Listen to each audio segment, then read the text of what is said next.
What's up everybody, welcome back to Malta Archery. Today we have a frequently asked question, and the question is, I want to get my first horsebow, which one should I take? The thing is, once you decide to shoot a horsebow, to this I come in a second, and you check on the internet, it's quite overwhelming, the variety, the different designs, the different materials.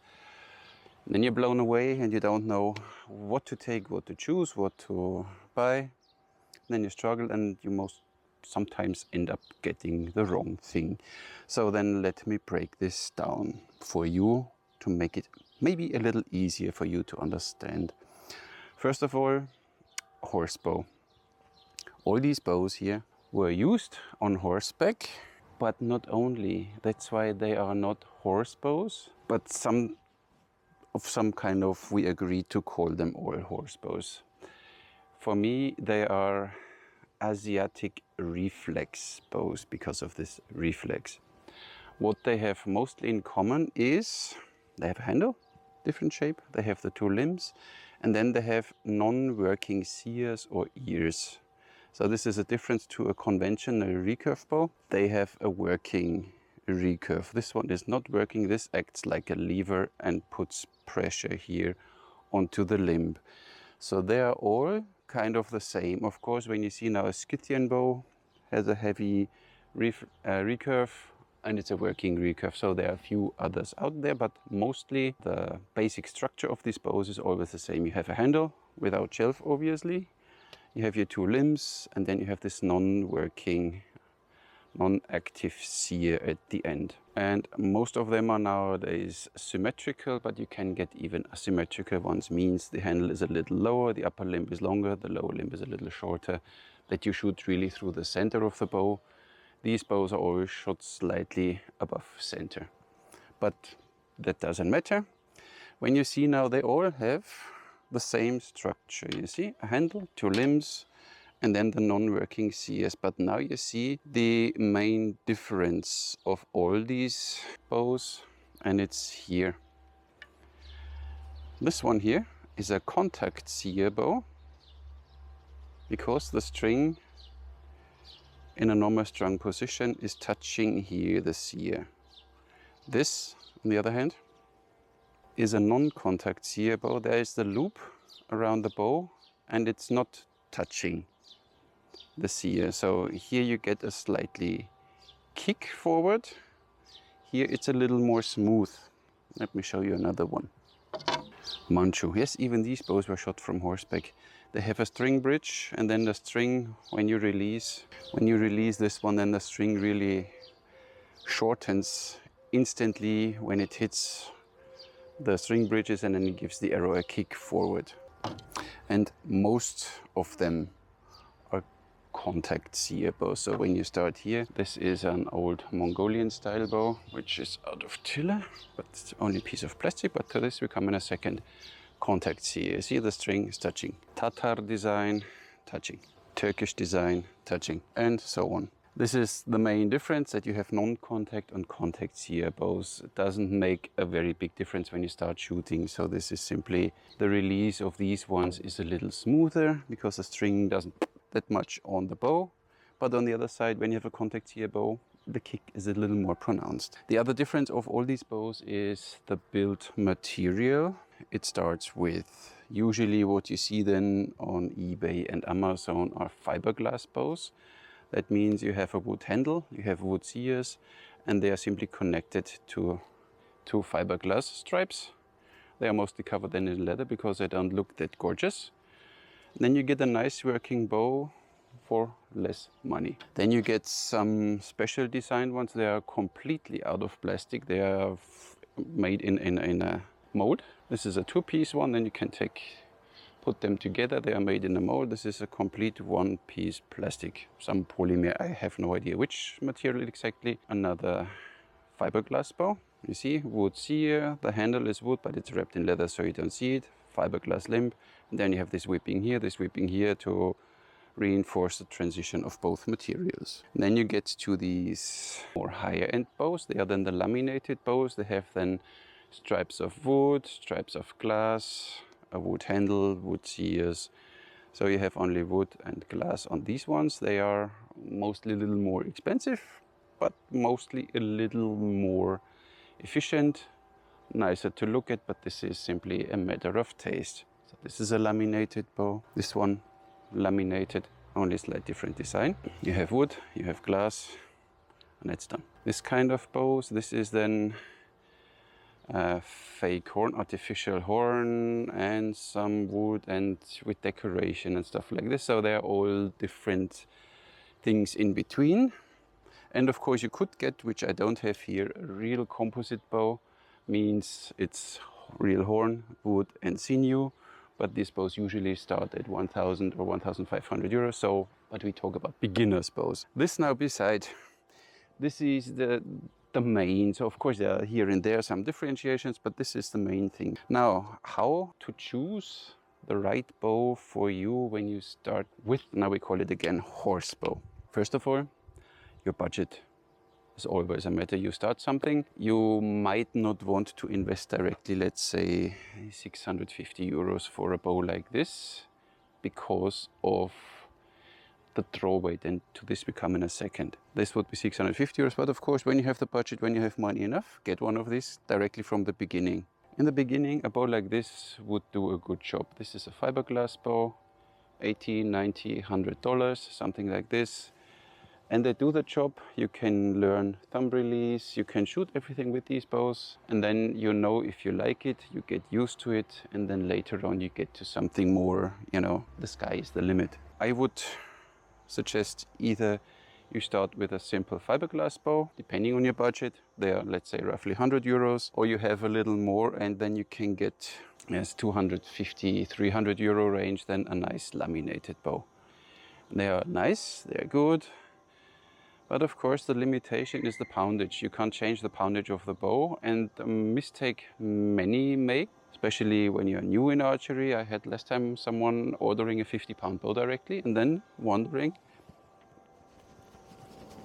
why he can't shoot, because he's not used to it. And I even got messages from archers, they shoot since decades. 3-finger Mediterranean, yeah, my bows are 55, 60 pounds, and now I ordered a 50-pound Horsebow, and I shoot thumb release, because that's why you want to buy a Horsebow. And he can't draw this bow. And he got a 30-pound bow, and figured with this one it's just fine. And this is this rule when you get the bow. Let's talk about the draw weight. When you can draw a 60-pound bow easy with 3 fingers and stand like this, for practicing something new like thumb release, different techniques, take half of the poundage, take a 30-pound bow, and then you're good to go, or take even less. I mean, this is 35, it's already too much for a beginner. I see them struggling here when they get this bow, and then they start with the thumb release. You have all the pressure on the thumb, not on 3 fingers. Can cause problems, and when you're not used to it, get a low poundage, get a cheap one in the beginning, and then work your way up. So which design should you take? Completely up to you. One thing to mention, the shorter the bow, the less forgiving when you make a mistake. And this is simply a matter of length. When you do something wrong here, it affects directly the bow, because it's easy to, like this. This is longer. When you do a small mistake here, you don't see the result that much anymore, because the bow is longer. The longer the bow, the more forgiving they usually are. And once you figured your budget and which material you want to choose in the beginning, then it depends what draw length you think you will shoot. So when you see the short Tatar bow from Annibale, I don't even know now, I think it does 30 inches or something. So you can draw this bow 30 inches, because when you change to thumb release, your 28-inch anchor point is not relevant anymore. You shoot different, you draw more, and this one does maybe 30 inches or 31 inches, and it depends what you want to shoot then. This cheap plastic bow from China, I think it's 50 to 100 euros, does 33 inches, look. That's cool for a small bow like this, 33 inches. You can train a lot of different things, different techniques. It's 18 pounds. 18 pounds at 28, and has, I don't know what this bow has at 30 pounds. Perfect training bow, If you want to start this and you want to have something fancy looking, and you have no problem that it's a piece of plastic. Of course, when you say, no, I want to draw directly way more, I get a Manchu bow. You can get a Qing Dynasty, a Manchu bow from Annibale in fiberglass. It's $160 or something, does 35 inches, because drawing, it's hot, drawing 35 inches or 36 inches, look, goes way back there. And this is, you need to get used to it. Of course, you can get directly and start your Horsebow career with a Manchu bow, but when you see this one, Mariner, $500. And then you have whatever 25 or 30 pound one, and then after whatever a year of practice, you want to step up, you want to have a little heavier bow. And when you spend for the first bow already $500, you know, get something. It's AF Archery Han, I think, design, for $80 or something, and this one does, I think, 34 inches or something. So here you see, you can really draw way back here, 34 inches. Does the job for the beginning, that you get used to, that you know what you want. Maybe you figure, I don't want to draw 34 inches. For me, this 32 inch feels just right. Then you know it. You have a low poundage. You manage everything. You watch all my videos about how to shoot thumb release and how to perform katra, and you know, make sure. And then you know, 32 inches is enough for me. Then you narrow this down, and then again for your next bow. So then you know your draw length then after your first bow experience. And then you can check, okay, now I want to spend a little more money. This is 350 euros. This is Fangfei Archery. Contact or non-contact you can choose. And this one does then 32 inches as examples. And then you are there where you want to be with your draw length, with your material and whatever. So that's why beginners, I personally would go with either something like the Tatar bow. I like, because for me, the Tatar bow is a little longer than the Turkish one and has a little more draw length. The Turkish one, the short one from Annibale, does 29 inches, which would be a little too short for me. So I want at least have 30 inches draw. And then I'm happy for the beginning. If you want a little more, let's say you want this from Nika Archery, this ET4, 33 inches, just fine. And this one version exists in 30 pounds too. So if you want directly something heavier, it's fine too. There you can learn all your pretty stuff. And for the second bow, you know, you have then the options like the Raptor from Simon's Bow Company in the Netherlands. Look at this bow. We have some kind of limitations when it comes to different weather regions. Like in Malaysia, it's very humid, very hot. And then it can happen that these laminated bows simply delaminate and break when they get too hot. And when it's too humid, then this glue simply doesn't work properly. So this you need to consider for these countries. I don't have one here, but Malta Archery built one. It's a Turkish bow out of some kind of plastic.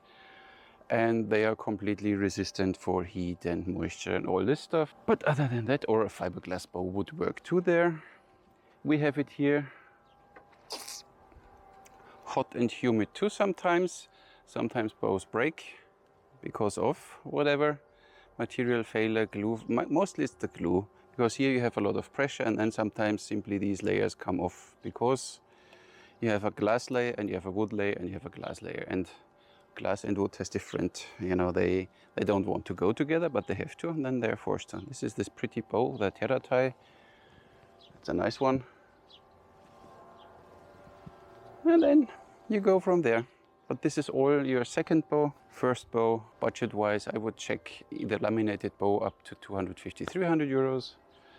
Or you get one of these fiberglass bows, you can get them under 100 euros. A good-looking bow, of course you need to like this. It's not my kind of, but I don't have to buy my first bow anymore. But if you want to get your first bow, get one of these fiberglass bows. Of course, you need to check. There is a lot of, when you think, okay, I save no money and I go directly to whatever AliExpress and get something from China, there's a lot of rubbish out there, and there are a few good ones out there. So you always want to check if somebody tested this bow who has an idea of what handshock means, what vibration means, because some of these bows really shake the last feeling out of your teeth. AF Archery is good. Annibale with the fiberglass bows is good. I started my horse archery career, horsebow career with a Kasai, whatever Hungarian style bow. And it was horrible, but of course I didn't know it in this time. I shot it and it felt simply like, I didn't like to shoot it for a long time. And then others brought oh, here I got a bow, $80 from the internet, from China, and I shot it in like this. And I was like, yeah, these fiberglass bows are crap. It was even a Manchu bow from Annibale, and I thought, wow, of course you feel it. You feel a little hand shock and a little vibration, but for a bow of this price, it's fine. And then I started testing all the fiberglass bows, not all, but the Tatar and the Turkish and the Genghis Khan, and they're all awesome. They're all fast, they don't have that much vibration, and the arrow weight is fine. So that's why when you get a bow, let's say you order this bow from Annibale, then always ask directly for a set of 12 arrows matching this bow. Then you're on the safe side. Always get from the bow builder, if possible, directly a set of arrows with it, and then you can have fun. To sum it up, now you know what major materials are out there, from fiberglass to some plastic to laminated to composite bows, but not for a beginner, €1,000. Then you know you have contact or non-contact, which for a first bow doesn't make that big difference. And then you simply know your budget, what you want to spend, and you need to know what your draw length is. I have a few people that tell me that they draw Mediterranean already 30, 31 inches. So you don't want to get then the short fiberglass bow from Annibale, because this bow does only 28 inches. So then you get whatever, something like this Han bow, and you can draw easy 33, 34 inches, because with thumb release you usually draw a little longer than you would draw Mediterranean. And then they are there. You simply choose, it depends on your budget. You have a little more, get a laminated bow when you want to spend $100 or $150. Get a fiberglass bow for the first bow, it's completely enough. You can have a lot of fun with it, you learn all the techniques, draw weight, take it low, 25, 30 pounds. Then you're there, you get your shoulders done and everything, you can correct everything. When the bow is too heavy, and you see them standing there, because some people don't take an advice. They think, okay, I buy now a bow and, you know, my first bow, directly 50 pounds. Then they stand there with their shoulders up, and then they wonder why they have then 36-inch arrows on it, let's say, and then they wonder why the arrow pokes out in front half a meter, because they didn't reach full draw. There you need to know, you need to settle your shoulders, you know, then you reach your full draw. That's why I take a low poundage in the beginning. Don't overdo it all, you know, we are all so strong men, but you know. And many come back then, they bought a 40 and a 50 pound bow, and then I let them shoot a 25 pound bow, and they say, oh my God, now it's starting to work. Work your way up, build up your draw weight. That's why take a first bow, which is not too expensive, save money in the meantime for your second bow, which will be then a way better one. And even when you have something like this, you go out with your friends and your friend doesn't have one, and say, here, you can use mine, my old one, and I shoot my new one, still fine. So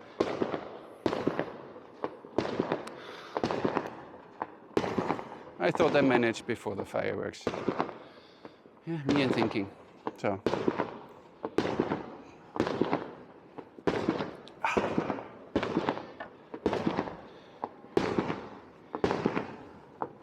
and it's daytime and fireworks. So I hope that was helpful. I stopped now because this noise. I hope I could answer this question now that you get an idea of what you're looking for your first horsebow. And from now on, we don't call it horsebow anymore. We call it Asiatic reflex bow. Thank you very much for watching. I'll catch you in the next one.